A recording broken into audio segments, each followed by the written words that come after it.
وعن ابي هريره رضي الله عنه قال رسول الله صلى الله عليه وسلم من صلى علي عند قبري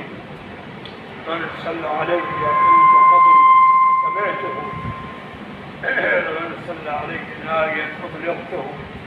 رواه البيهقي في شعب الإيمان.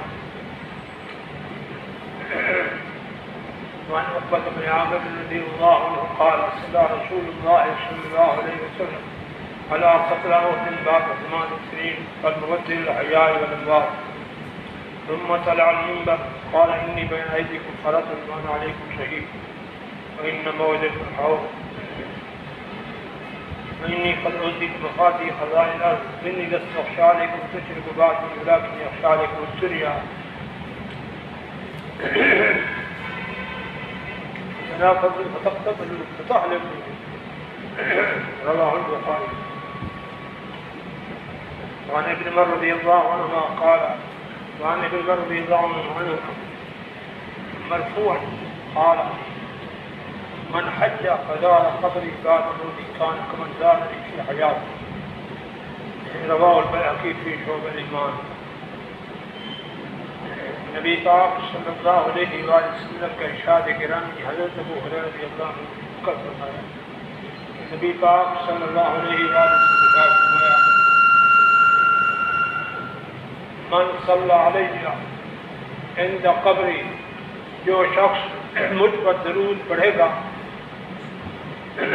عند قبری میرے روضہ اطہر پر آ کر درود بھی پڑھے گا سمیتہ میں خود سنا.